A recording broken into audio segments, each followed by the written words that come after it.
nous saluons tous ceux qui nous rejoignent donc justement sur Internet, sur le web, et nous leur souhaitons avec nous un agréable moment, bien sûr. Alors, je vous propose maintenant une lecture dans l'Évangile selon Luc, au chapitre 19. Voilà, la référence vient à l'écran. Luc, au chapitre 19, et dès le début du texte, au chapitre 19, au verset 1er. Ne manquons pas de venir avec notre Bible quand nous venons au culte. C'est aussi un témoignage de chrétiens. Nous venons avec la parole du Seigneur et nous ouvrons la parole de Dieu. Chapitre 19, donc dans l'Évangile selon Luc, au verset 1er. Jésus était entré dans Jéricho et traversait la ville. Or, un homme riche appelé Zachée, chef des collecteurs d'impôts, cherchait à voir qui était Jésus. Mais il n'y parvenait pas à cause de la foule, car il était de petite taille. Et il courut donc en avant et monta sur un sycomore, c'est un petit arbre, pour voir Jésus, parce qu'il devait passer par là. Et lorsque Jésus fut arrivé à cet endroit, il leva les yeux et le vit et lui dit, « Zachée, dépêche-toi de descendre, car il faut que je m'arrête aujourd'hui chez toi. » Zachée s'empressa de descendre et l'accueillit avec joie. En voyant cela, tous murmuraient en disant, « Mais il est allé loger chez un homme pécheur. » Mais Zachée, se tenant devant le Seigneur, lui dit, « Seigneur, je donne aux pauvres la moitié de mes biens, et si j'ai causé tort à quelqu'un, je lui rends le quadruple. » Alors Jésus dit à son propos, « Le salut est entré aujourd'hui dans cette maison, parce que lui aussi est un fils d'Abraham. En effet, le Fils de l'homme, le Christ, est venu chercher et sauver ce qui était perdu. » Et puis un texte que j'ajoute en lecture dans 2 Corinthiens 5, « Si quelqu'un est en Christ, il est une nouvelle créature. Les choses anciennes sont passées, voici, toutes choses sont devenues nouvelles, et cela vient de Dieu. » 2 Corinthiens 5, 17. La religion n'a pas très bonne presse ces derniers temps, évidemment à cause de ces événements qui secouent le monde et de ce terrorisme religieux qui frappe tant de pays et qui traîne derrière lui le malheur et la mort. Et il est donc important de rappeler encore, et même si nous le faisons assez souvent, je crois que c'est nécessaire, il est important de faire une distinction, une séparation entre la religion et Jésus. Nous parlons de Jésus, nous ne parlons pas religion, nous ne faisons pas de la publicité pour une religion, nous parlons du Christ, le Christ des Écritures. C'est lui qui est au centre de la vie de notre Église, qui est au centre de la vie des chrétiens, au centre de la Bible, au centre de l'Évangile et au centre du plan de Dieu. C'est de lui dont nous parlons. Et c'est lui qui inspire nos vies. C'est lui aussi qui est au centre du texte que nous avons lu ensemble, dans ce chapitre 19 de l'Évangile selon Luc. Et s'il arrive à vous chrétiens habitués de ces rencontres, ou bien à vous qui venez pour la première fois et qu'on vous demande, mais qu'est-ce qu'ils font là-bas, les chrétiens ou les gens qui se réunissent à la rue des Caillas, à Charleroi-Marseille, qu'est-ce qu'ils font? Vous pouvez répondre, ils parlent de Jésus. Ils parlent de Jésus, parce que toute la Bible parle de Jésus. Et c'est le message que Dieu veut laisser à chacun, le message de la bonne nouvelle en Jésus-Christ. Voilà donc le texte que nous avons retenu pour ce matin. Jésus entre dans la ville de Jéricho. On en parle déjà dans l'Ancien Testament, et je crois que nous connaissons ce négo spirituel qui concerne la ville de Jéricho. Il entre dans la ville de Jéricho en Israël et il traverse la ville. Les évangiles nous présentent un Jésus qui se déplace, un Jésus qui bouge, un Jésus qui avance, un Jésus qui rencontre les gens. Jésus n'a pas ouvert un bureau à Jérusalem avec un secrétariat pour prendre les rendez-vous afin de recevoir ceux qui souhaitaient le rencontrer. Non, il est venu vers les gens, tous les gens, sans distinction, parce qu'il vient pour tous les hommes. Et c'est aussi pour et vers chacun de nous qu'il vient. Ce n'est pas un Dieu figé qui nous attend. C'est lui qui fait le premier pas vers nous, toujours. L'apôtre Jean écrira que Dieu nous a aimés le premier. Et quand il nous arrive de venir au Seigneur, de nous approcher pour nous convertir, pour le recevoir, c'est lui déjà qui a fait les premiers pas. C'est lui qui est venu il y a 2000 ans sur cette terre pour partager, pour apporter la bonne nouvelle du salut et du pardon des péchés. D'ailleurs, dans les Écritures, très souvent, nous retrouvons cette phrase, il est venu. Pas il nous a attendus. Non, il est venu. Et si nous nous souvenons un peu de notre expérience aux uns et aux autres, quand nous y repensons un peu à notre vie, nous découvrons que le Seigneur discrètement est venu jusqu'à nous, même quand nous ne le connaissions pas encore. C'est lui qui est venu jusqu'à nous. Jésus d'ailleurs y est allé très fort en employant cette formule, ce verbe, lorsqu'il dit « Je suis venu de Dieu ». Je suis venu du ciel. Je viens du Père. Il est Emmanuel, Dieu avec nous. Le Dieu qui a quitté la gloire pour venir vers nous et pas attendre que nous allions vers lui. C'est un Dieu qui s'approche et qui veut nous rencontrer, qui s'est abaissé. Et ce qu'il a dit et ce qu'il a fait, les paroles qu'il a laissées, le message qu'il a laissé, la vie qu'il a vécue au milieu de nous sur cette terre laisse des traces dans les cœurs et dans les vies. Jamais personne n'a osé parler comme cela. Je suis descendu du ciel, je viens d'en haut. Les plus grands maîtres de religion, aucun, un seul, c'est le Christ. Les gens qui entendaient Jésus ont affirmé « Jamais homme n'a parlé comme cet homme ». Parce que ce n'était pas un simple homme. D'autres qui ont vu ces miracles ont dit « Nous n'avons jamais rien vu de pareil ». Parce que ce n'est pas un simple homme. Il vient de Dieu, il vient d'en haut et il est au-dessus de tous. Le centurion romain qui commandait les soldats, qui présidait au supplice de la crucifixion, à la fin, en voyant comment les choses s'étaient passées, a dit « Certainement, cet homme était le Fils de Dieu. » Il vient d'en haut, il vient de Dieu. C'est le Dieu de la Bible, un Dieu qui vient vers nous, un Dieu qui veut nous rencontrer, un Dieu qui veut le contact, un Dieu qui veut le dialogue, un Dieu qui veut le rendez-vous intime avec chacun, avec tout homme. C'est pour cela qu'il est venu, c'est pour cela qu'il passe à Jéricho, c'est pour cela qu'il est venu sur cette terre, pour nous rencontrer, pour nous approcher. Et pourquoi vient-il alors justement ou passe-t-il là à Jéricho, comme dans d'autres villes? Parce qu'il a un rendez-vous. Parce qu'il a un rendez-vous, entre autres, avec Zachée. Zachée, lui, ne le sait pas encore. Il le découvrira plus tard. Zachée n'était pas quelqu'un de recommandable. Mais Jésus vient quand même vers lui. On pourrait même dire de Zachée que c'était un sale type. Il travaillait pour les Romains, il récoltait les impôts, il prenait l'argent au peuple d'Israël, aux Juifs, pour le donner à l'occupant, les Romains.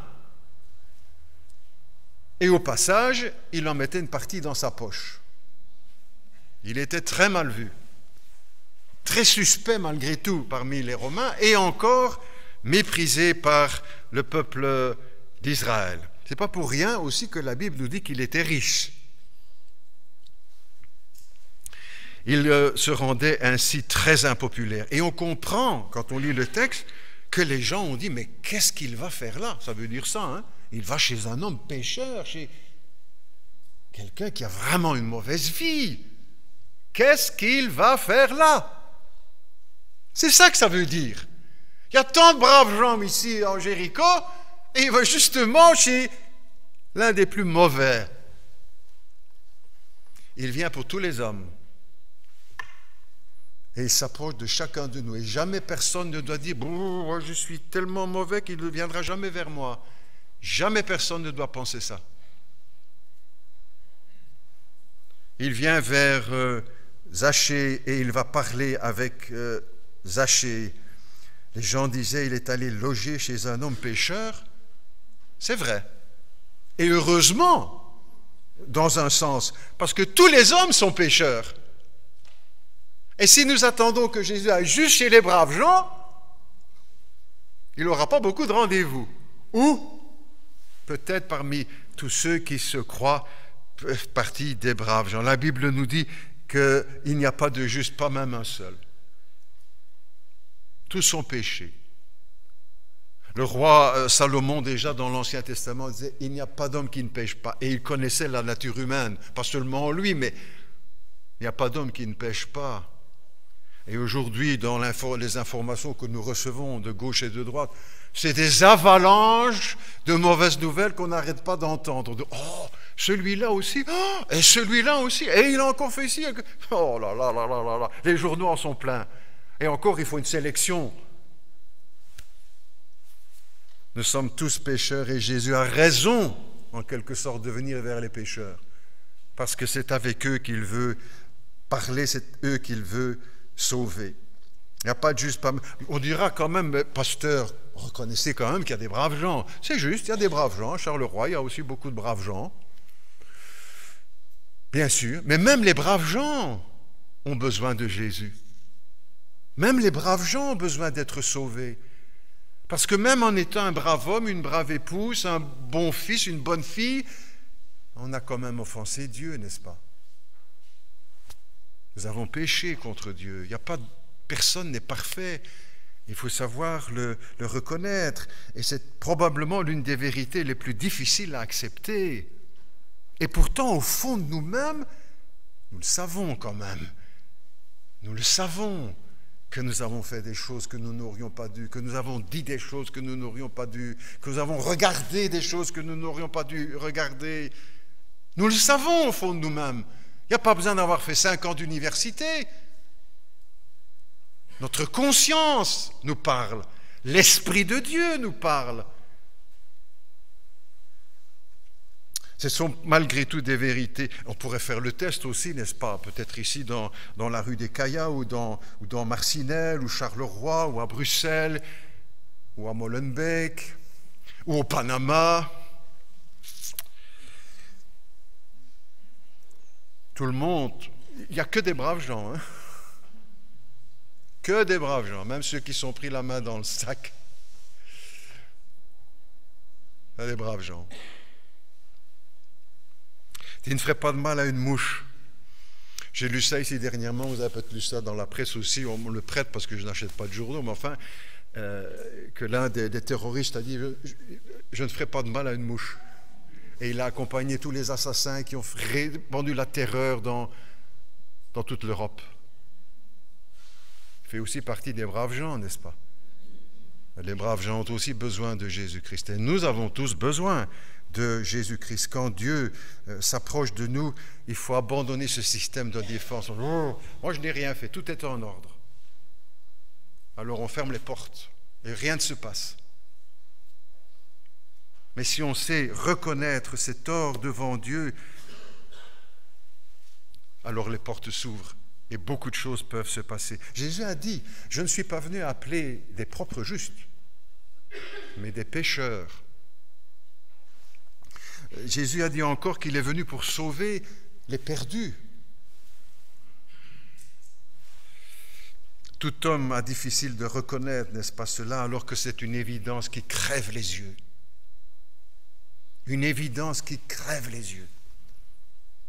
Tous les hommes sont pécheurs et ont besoin d'un sauveur. Et la parole nous enseigne qu'il est impossible d'être sauvé si on ne se reconnaît pas perdu.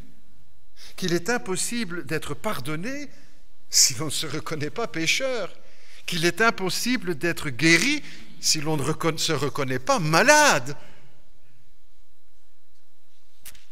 Jésus vient chez Zachée, chez un homme pécheur. Il peut venir chez vous, il est venu chez moi, il est venu chez... Il approche tous les hommes parce que tous nous sommes pécheurs. Et entre autres, se dire chrétien signifie en premier que nous avons reconnu notre péché. Un chrétien, ce n'est pas seulement quelqu'un qui va à l'église, qui fait de temps en temps ses prières, c'est avant tout, en premier, quelqu'un qui a reconnu son péché, comme il a été chanté tout à l'heure, pardon. Première chose à faire. Sans cela, personne ne peut se dire chrétien. Même si on va à l'église, même si on prie, même si on est baptisé, même si on lit la Bible, même si on fait un don à Télévie et que sais-je encore en disant voilà, les choses sont en ordre. Non. Il faut savoir plaider coupable. Et la Bible nous dit aussi avec force, n'est-ce pas, l'apôtre Jean, l'apôtre de l'amour, mais qui ne mâche quand même pas ses mots, parce que l'amour de Dieu, ce n'est pas un amour qui ferme les yeux en disant voilà, je ne vois rien, vous faites beaucoup de choses qu'il ne faut pas, mais je ne vois rien. Non, non. Dieu voit tout ce que nous faisons. Et si nous le reconnaissons, il est prêt à pardonner. L'apôtre Jean écrira, si nous disons que nous n'avons pas de péché, nous faisons Dieu menteur. C'est quand même lui qui a raison. Hein? Si nous disons que nous n'avons pas de péché, nous faisons Dieu menteur. Voilà donc le rendez-vous avec Zachée, un homme pécheur. Et aussi, la Bible nous dit que c'était un petit curieux. Petit parce qu'effectivement, il était petit de taille, mais aussi parce qu'il était curieux. Il veut voir Jésus. Que je voudrais voir, n'est-ce pas, tant de curieux à Charleroi et s'intéresser un peu plus à Jésus. À se dire, tiens, j'ai reçu une invitation, je vais aller voir. Par curiosité quand même. Pas simplement rester sur des on-dit, paraît que... Non, je vais voir. Les curieux qui ont envie de voir Jésus, envie de lire la Bible, de découvrir notre Église, qu'est-ce qu'ils font, qu'est-ce qu'ils disent. J'espère toujours que un de mes voisins, j'en reparle, à qui je distribue, chaque fois qu'il y a des campagnes ou à la radio, etc., je vais leur donner, ou je parle avec eux, je les vois, en leur laissant, en respectant leur liberté. Moi, je n'ai jamais enfoncé les portes, parce que Jésus n'enfonce pas les portes. Mais c'est communiqué. J'aimerais tant qu'il y en ait qui soient curieux, qui disent, tiens, le pasteur, il me donne des invitations depuis beaucoup d'années, et je n'ai jamais été... Mais je vais aller voir quand même une fois, que j'aimerais bien, et vous aussi sans doute, hein, des amis à qui vous avez parlé, parfois depuis bien longtemps, dire quand même, s'il était un peu curieux et qu'il venait voir, écoutez, une fois. Si j'avais, parmi mes voisins, un d'entre eux qui me met une invitation pour aller, un franc-maçon, qui m'invite pour aller à la loge, ben j'irais. Tout d'abord pour honorer son invitation, lui faire honneur, et en plus par curiosité. Mais dans le pays, dans notre pays, peut-être dans d'autres aussi, mais en tout cas certainement en Belgique, c'est l'indifférence qui l'emporte. C'est même pas l'opposition, parfois on aimerait même un peu mieux d'opposition qui combattent. Même pas ça, l'indifférence. Beaucoup. Et c'est l'historien français Henri Guillemin qui est décédé depuis quelques années, qui disait ça, c'est la caractéristique peut-être de notre Europe, en tout cas France, il était français, France et Belgique, l'indifférence. Le pire de tout, l'indifférence. Mais peut-être que chez certains, toutefois, ça peut changer. Et cette prière pourrait être faite, n'est-ce pas? Seigneur, rends les gens curieux. Rends les gens curieux, qu'ils aient envie de voir, de savoir, et puis après ils font leur choix, qui cherchent autre chose que métro, boulot, dodo. Seigneur. On continue de. Zachée est donc curieux, et il est petit, on l'a vu, et la foule qui est autour de lui l'empêche d'approcher Jésus. Il monte sur un arbre, ce sont des arbres, pas des chênes de 50 mètres, 20 mètres d'eau, hein, sur un sycomore, et quand Jésus approche, il appelle Zachée par son nom. Zachée. Mais comment connaît-il son nom? Si on lit le texte, on dit, mais comment connaît-il son nom? Ils ne se sont jamais rencontrés, ils ne se sont jamais vus, ils ne se sont jamais parlé, on ne les a pas présentés. Comment connaît-il son nom? Mais il connaît plus que son nom, il connaît tout. Il connaît tout de sa vie, il connaît tout de Zachée, pas seulement son nom. C'est Dieu parmi les hommes, le Fils de Dieu qui sait toutes choses. Il connaît son nom, il connaît sa date de naissance, son caractère, sa personnalité, son péché, son métier, son cœur. Comme pour nous, n'est-ce pas? Nous n'avons pas besoin d'expliquer à Jésus qui nous sommes. Il sait qui nous sommes. C'est lui qui nous a créés. C'est lui qui nous a façonnés. C'est lui qui a choisi la couleur de nos yeux. C'est lui qui nous a créés, nous avons lu tout à l'heure dans le beau psaume 139 de David, n'est-ce pas? Rempli de l'esprit, il écrit, tu sais, parlons de, tu sais quand je me lève, quand je marche, quand je me couche. La parole n'est pas encore sur ma langue que déjà tu la connais. Ça veut dire quoi ça? Ça veut dire que Dieu nous connaît même mieux que nous-mêmes. Moi, je ne sais pas toujours ce que ma langue va dire avant de le dire. Oui, quelques secondes quand même, ça passe par le cerveau. Mais on comprend ce que ça veut dire. Avant même que ce soit prononcé, il sait. Tu m'entoures par devant, par derrière. Partout où j'irai, tu me vois. Impossible de me cacher à tes yeux. Tu m'as créé. C'est toi qui m'as façonné dans le centre, dans le ventre de ma mère. Quand j'étais là, tes yeux me voyaient. Pendant des années, des siècles même, on a dit, mais ça c'était impossible. Hein. Et puis aujourd'hui, avec toute la technologie, échographie, etc., on peut voir. Et Dieu ne serait pas capable, lui, de nous voir dans le sein de notre mère. Mais qu'est-ce que c'est ça pour une idée de Dieu? Un petit Dieu, un mini-Dieu? Il sait tout. C'est Dieu.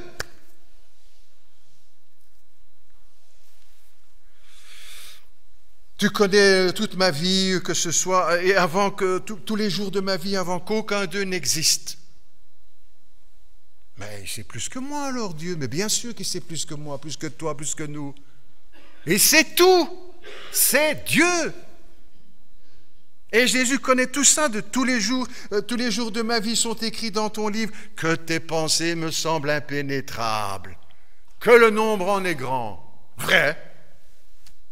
Vrai. C'est ça Dieu. C'est ça Jésus-Christ. Impénétrable. Infini.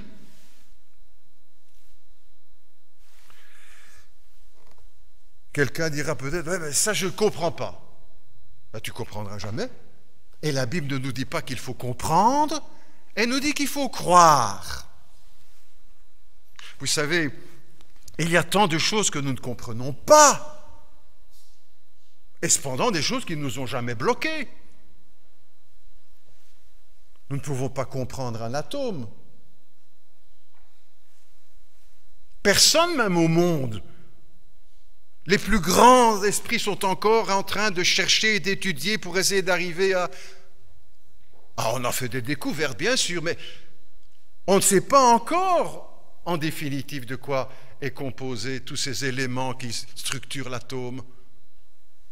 On ne connaît pas, on ne comprend pas les étoiles, hein, on sait dire comme ci, comme ça, oui, oui, très bien. Mais plus loin, on ne sait pas. Vous ne savez pas. Non, on ne comprend pas. Même chose pour d'autres choses, une molécule. Un des prix Nobel de la science, il y a plusieurs années, un Belge, avait déclaré, entre autres, la molécule est un ensemble aussi complexe qu'un continent.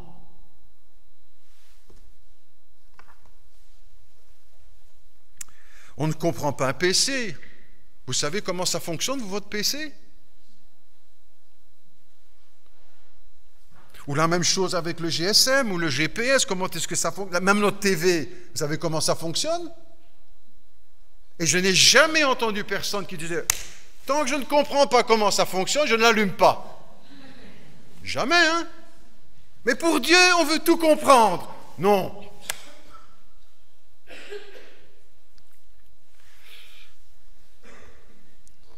Nous ne sommes jamais quelqu'un qui pourra comprendre qui est Dieu, comment est Dieu, et tant de choses autour de nous que nous ne comprenons pas. Mais nous vivons avec, nous en profitons.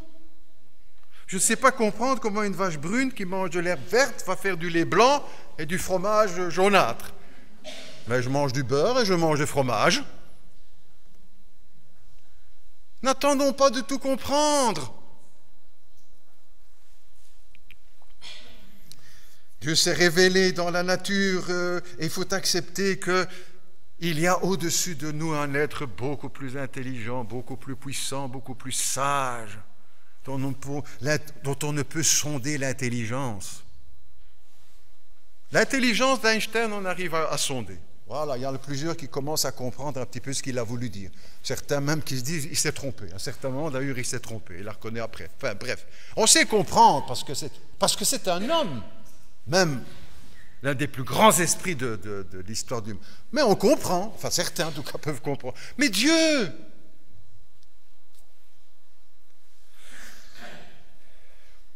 nous ne soyons pas, même pour nous, nous devons nous le rappeler, ne soyons pas remplis d'orgueil.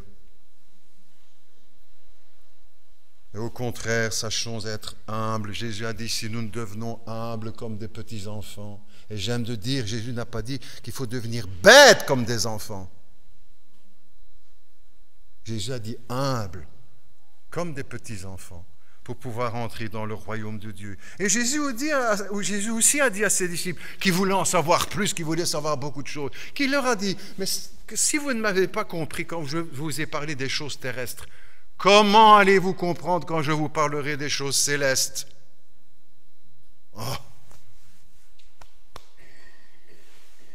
Humble, humble, humble, modeste, modeste.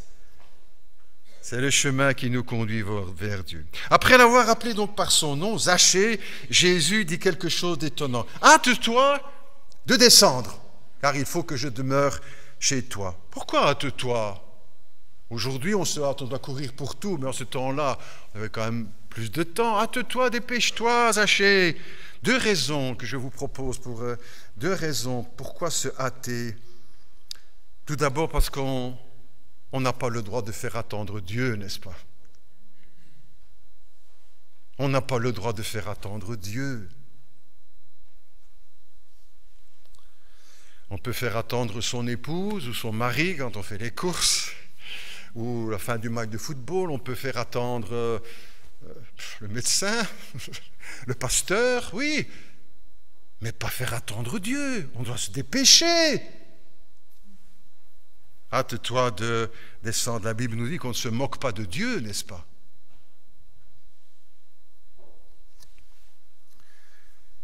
Est-ce que nous ne le faisons pas attendre, nous? Vaut la peine de se poser la question quand même, parce que c'est comme ça qu'on avance aussi. Est-ce que nous ne le faisons pas attendre souvent quand il nous dit, mais hâte-toi de te marier? Voilà 1 an, 2 ans, 3 ans, 10 ans que tu vis en concubinage? Hâte-toi! Ou encore hâte-toi de te faire baptiser? Hâte-toi, qu'est-ce que tu attends? Voilà 1 an, 2 ans, 3 ans, 10 ans que tu es converti. Hâte-toi! Ou encore hâte-toi de servir dans l'église. Hein? Tu es là depuis combien? 1 an, 2 ans, 10 ans? Et tu ne fais rien dans l'église? Mais hâte-toi de faire quelque chose. Hâte-toi de trouver du boulot. Tu ne cherches pas depuis, ou pas trop, depuis 1 an, 2 ans, 3 ans, et tu vis sur le compte des autres. Mais hâte-toi de trouver un boulot. Hâte-toi de te convertir. Voilà 1 an, 2 ans, 10 ans que tu viens à l'église, que tu fais des camps, que tu ci, que tu là, et tu n'es pas encore converti, mais dépêche-toi. Hâte-toi de changer de conduite, parce que voilà 1 an, 2 ans, 10 ans que tu joues avec le feu et avec le péché. Hâte-toi. Ne tarde pas et dépêche-toi. Hâte-toi de te consacrer. Depuis combien de temps tu es chrétien? 1 an, 2 ans, 5 ans, 10 ans? Et pas encore consacré? Encore qui marche à cloche-pied un petit peu dans le monde, un petit peu dans l'église, un petit peu avec... Mais hâte-toi.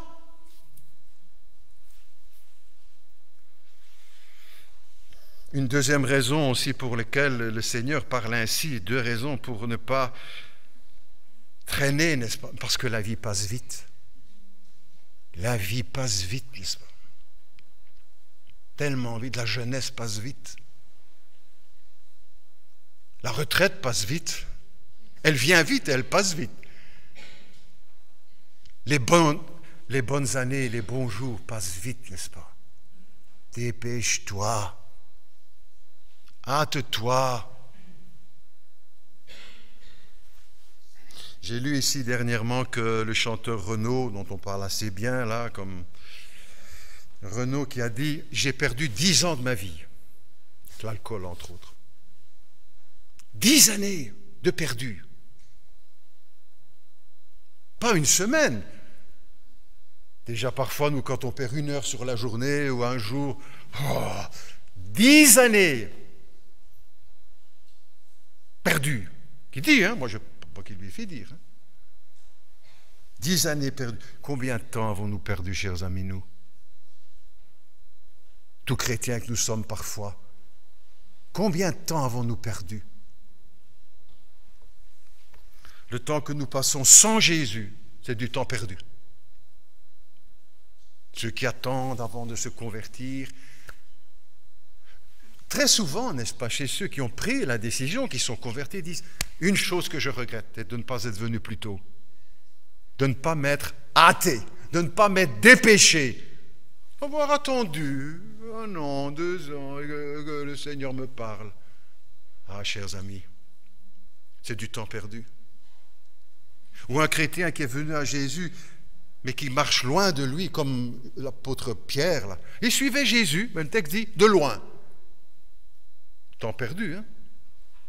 Oui, oui, je le suis, oui, mais de très loin. Et pour finir, on se dit après, mais j'ai perdu du temps. Hâte-toi.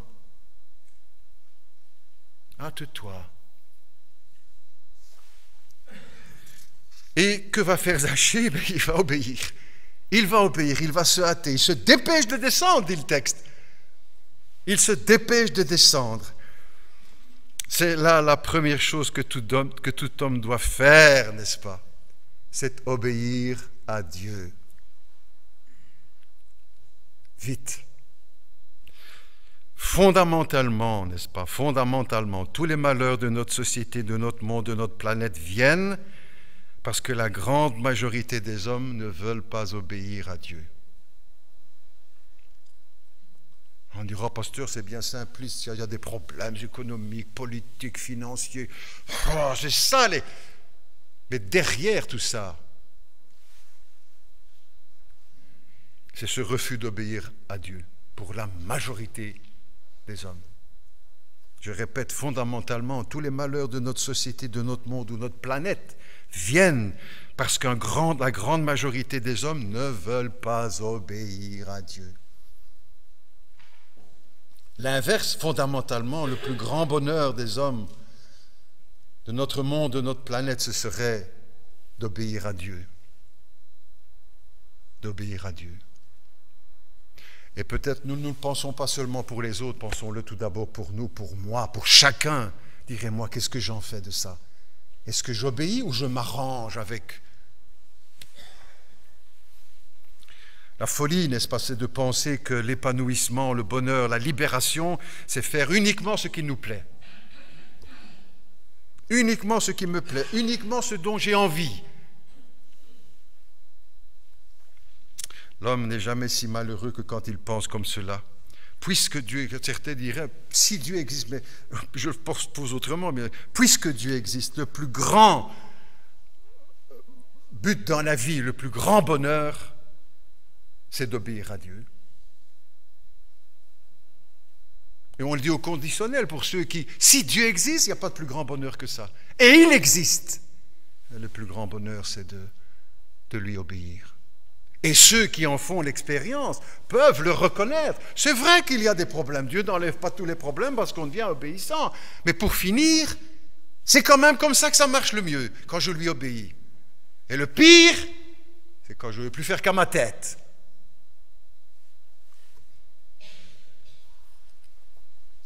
Que se passe-t-il ensuite? Zachée, lui, va descendre tout de suite, immédiatement. Il se dépêche de descendre. Qu'est-ce qui se passe ensuite, n'est-ce pas? La vie de Zachée est transformée par cette rencontre avec Jésus-Christ. Ça, c'est ce qui va se passer. Et on comprend que ce n'est pas seulement l'invitation d'être accueilli dans la maison de Zachée, à sa table, mais c'est surtout dans son cœur. C'est là que Zachée va accueillir Jésus. Parce que c'est son cœur qui va être transformé. Son cœur qui était avide d'argent et de richesse est toujours plus en plus, comme tellement dans notre monde aujourd'hui. C'est là que les choses vont changer, dans le cœur. On comprend aussi que quand Jésus dit « il faut que je demeure chez toi », ce n'est pas seulement dans ton salon ou dans ta salle à manger ou à table, c'est dans ton cœur. Et c'est là aussi que Jésus veut demeurer avec nous, n'est-ce pas? Dans notre cœur. La Bible nous dit clairement que Dieu n'habite pas dans des temples, des constructions humaines. La maison de Dieu, c'est notre cœur, c'est là, le temple dans lequel il veut habiter, dans lequel il veut régner. Même chose pour chacun de nous, c'est là qu'il veut faire sa demeure. Est-ce que nous l'avons accueilli pour dire, voilà, tu es chez toi, dans ma vie? Comme on dit parfois aux gens, faites comme chez vous. On ajoute, vous êtes chez moi, mais bon, on laisse ça. Fais comme chez toi. Dans ma vie, dans ma maison, dans mon cœur. Et qu'est-ce qu'il fait, Jésus, quand il est chez lui? Il règne. Il règne. Zachée, tout de suite, les choses vont changer dans la vie de Zachée, transformer. Jésus va tout remettre en ordre. Zachée dira, Seigneur, je donne la moitié. Devant le Seigneur, il dit, Seigneur, je donne la moitié de mes biens aux pauvres. Et si j'ai fait tort 4 fois, il le dit au présent. Il ne dit pas, je vais le faire. Il le dit au présent, comme si c'est fait. Parce que le cœur est transformé. Au moment où il reçoit Jésus, où il accueille le Seigneur Jésus. Il le met au présent. C'est fait. Comme si c'était déjà accompli. La réaction de Jésus, aujourd'hui, le salut est entré dans cette maison. C'est quoi le salut? C'est qui le salut? C'est Jésus. Ce n'est pas une religion, ce n'est pas une église, ce n'est pas une formule, ce n'est pas une idéologie. Le salut, c'est Jésus, c'est lui qui pardonne, c'est lui qui est le sauveur, c'est lui qui donne la vie éternelle, c'est lui qui est le médiateur entre Dieu et les hommes, l'intermédiaire entre... C'est lui qui donne le pardon aux hommes, c'est lui qui est mort à la croix pour nos péchés, c'est lui qui est ressuscité, c'est lui qui est le Seigneur. C'est lui qui peut sauver. Quand il dit le salut est entré, voilà. Quand nous accueillons Jésus dans nos vies, dans notre cœur, alors nous savons que le salut est entré, le pardon de nos péchés, la vie éternelle nous est accordé. Zachée a changé, il est transformé, il n'est plus le même homme. Ah, parfois nous aimerions changer, n'est-ce pas? Tant autour de nous, quand c'est les élections, tout le monde veut que ça change. Hein? Le changement, c'est maintenant, votez pour moi. Et après les élections, il n'y a rien qui change, évidemment. C'est chaque fois le même jeu, le même appât. Il faut changer, il faut changer. Et Dieu veut nous changer. Et c'est lui seul qui peut nous changer. Qui peut changer notre cœur. Comme il l'a fait avec Nicodème. Il était perdu et Jésus est le Sauveur. 2 raisons pour lesquelles, et je termine, 2 raisons pour lesquelles nous avons besoin, tous les hommes ont besoin de venir à Jésus, parce que nous sommes des pécheurs et qu'il est le Sauveur. Alors on a le droit d'accueillir cette parole, de la recevoir ou de la laisser sur le côté. On a le droit de dire oui, Jésus a dit la vérité ou Jésus s'est trompé. C'est ça le grand choix pour finir de la vie. Pour ça et pour tant d'autres choses. Non, je lui fais confiance parce que je crois qu'il est... Ou alors non, sûrement qu'il s'est trompé, je sais mieux que lui. Ah! Danger! Danger! Et puis une deuxième raison, c'est parce que c'est lui qui va nous transformer. On a déjà sans doute essayé les uns et les autres de changer beaucoup de choses chez soi, et puis on n'y arrive pas. Pendant un temps, ça tient, et puis boum, ça craque. Mais lui, il peut transformer. C'est le titre que j'ai donné. Hein. Un Dieu qui sauve, un Dieu qui sauve et qui transforme.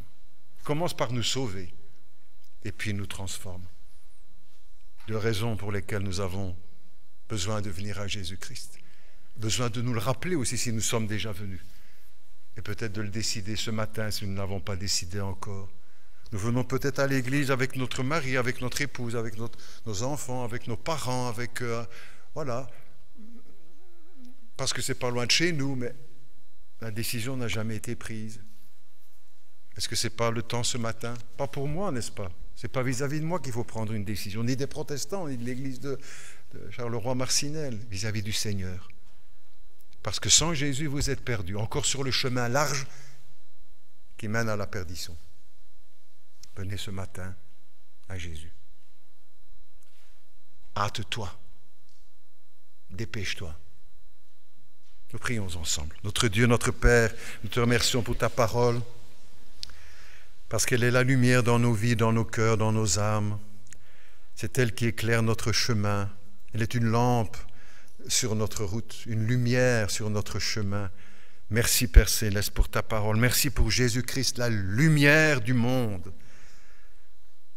Au milieu d'un monde de ténèbres, de mensonges, de fraude, de méchanceté, de haine, de meurtre. Il est la lumière du monde. Seigneur, merci pour tous ceux qui sont déjà venus à Jésus-Christ, l'ont accepté comme leur Sauveur, comme leur Seigneur. Père Céleste, si parmi nous encore ce matin, quelqu'un n'a pas fait encore ce choix, qu'il puisse le faire. Si c'est votre cas, pourquoi pas le faire maintenant? Hâte-toi, écoute cette parole du Seigneur, dépêche-toi, dépêche-toi. Pourquoi tardes-tu avec Jésus, avec Dieu? Peut-être venir ce matin, et si les mots que je dis dans ma prière maintenant vous conviennent, dites-le au Seigneur. Ou d'autres mots, peu importe, mais dis-lui, parle-lui, il vient pour te rencontrer. Nous avons rencontré ce matin, c'est sa parole qui vient, c'est lui qui vient à nous par sa parole, par l'Esprit Saint ce matin. Que quelqu'un parmi nous puisse dire dans son cœur, intérieurement, pas besoin de crier, c'est dans votre cœur, c'est là que les choses commencent. Après on aura le temps de le dire. Mais le tout commence dans notre cœur, de peut-être dire, si c'est votre cas, vous pouvez le dire aussi intérieurement. Mon Dieu, je m'approche de toi ce matin,